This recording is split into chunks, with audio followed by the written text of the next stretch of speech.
pattern or a lick or a phrase, you know, I'll take it down, I'll transcribe it from a record perhaps, and I'll write it down on manuscript. And then it might be 4 bars long, say like 4 bars long.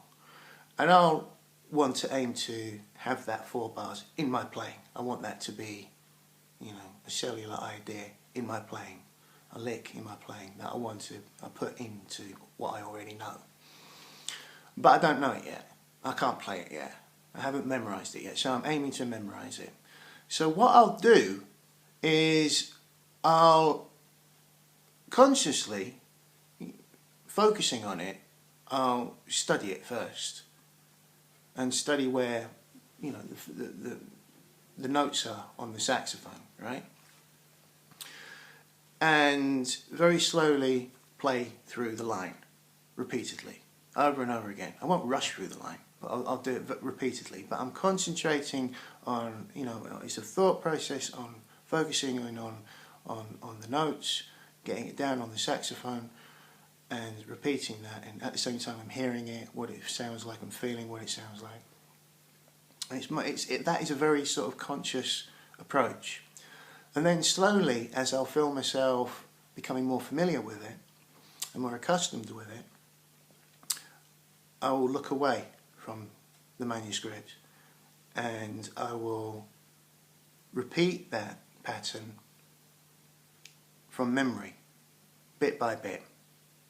I might lose it sometimes and go back to the manuscript, or, you know, but it doesn't matter. It doesn't matter. If I do, I do. If I don't, it doesn't matter. But I'll aim to memorise it and I'll be playing it from memory. Then I'll stop playing. I'll completely stop playing and I'll continue that technique. I'll continue that technique, right, on the saxophone, just by having the saxophone in my lap and just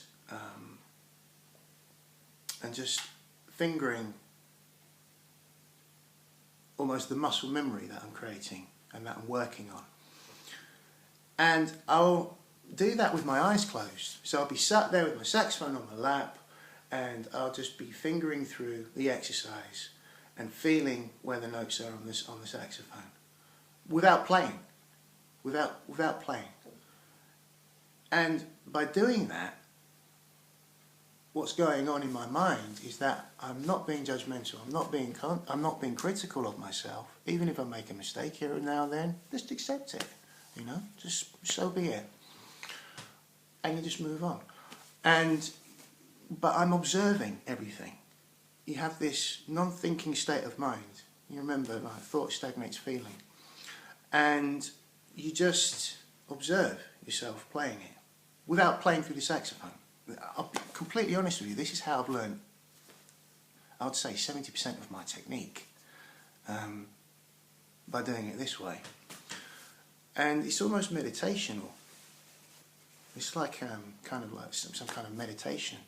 And it feels very relaxing, it feels very sort of zen-like. And so I'm just watching my fingers move, I'm concentrating on my fingers move, and observing myself without latching onto my thinking consciousness. And then once I have done that for a period of time, then I start blowing down the horn and I'll play that pattern that I've learned and that I've memorised. And then to my taste, I'll put it into place. I'll find where I can put it into place, juxtaposed with what I already know, and that will be to my taste. Yeah, and that's something that I'll explore as well. And you kind of explore where to put that, and then also explore how to articulate it. Explore what kind of energy you would like to make that new pattern sound like, and then over time it will bleed into your playing.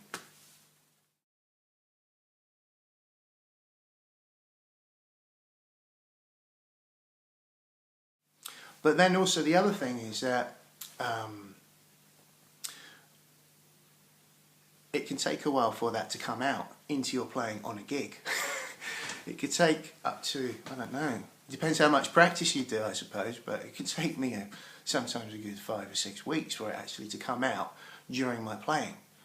And the funny thing is that when I'm playing on a gig and I consciously think on that gig, I want to really get that pattern out in my playing tonight, it will never happen.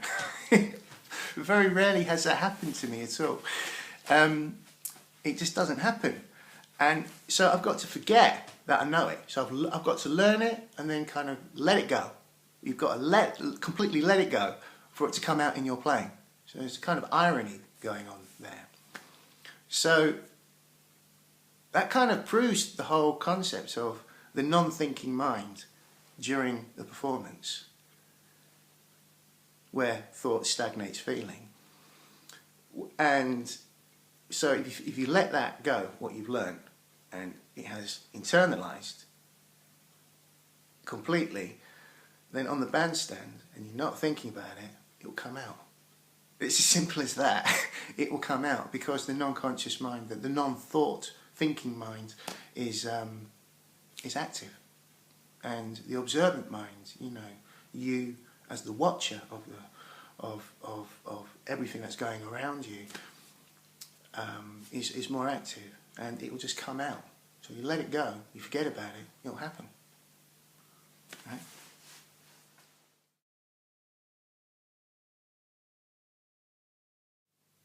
So, does your practice time involve more time spent being you as a thinker and you being critical and judgmental of yourself during your practice time, or is it perhaps more of a balance between having mind and no mind, the non-thinker, like the watcher, the observer? And I think if you kind of balance it up a bit, it's going to bleed into your playing. It's going to bleed into your performance. And that's what we want to aim towards, I guess, because playing is a non-conscious thing. For me, it's a non-conscious thing.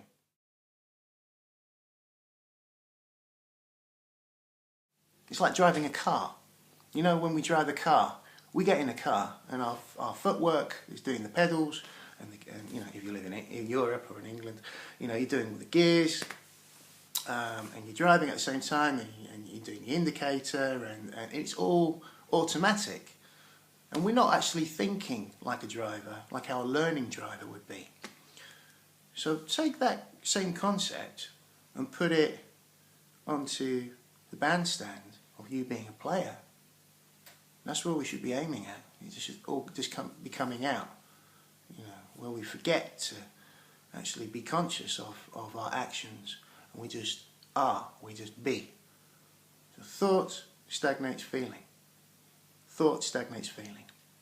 But when we're practicing, there's a saying, a really interesting saying that somebody told me once, and I didn't really forget it. Practice like a scientist, play like a drunk. Right? So practice like a scientist, play like a drunk. Now, I'm not saying go out and buy a bottle of whiskey and completely get leathered before you do a gig. Those days have gone. I think we've learned from the musicians of the 40s and the 50s and no. But practice like a scientist, perhaps consciously and balanced also with non-consciousness, like playing rubato and practicing our improvisation and being that watcher instead of the thinker. And play like a drunk when we're performing. What that means by playing like a drunk, don't have the conscious mind switched on, because then you'll never be able to be as alert as you can to everything that's going on around you, and for you to respond to it rhythmically, melodically, harmonically. And these are the things that we need to be competent as well in.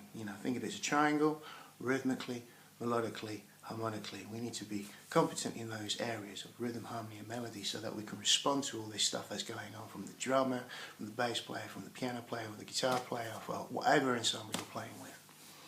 But if we're too conscious, it's not going to happen.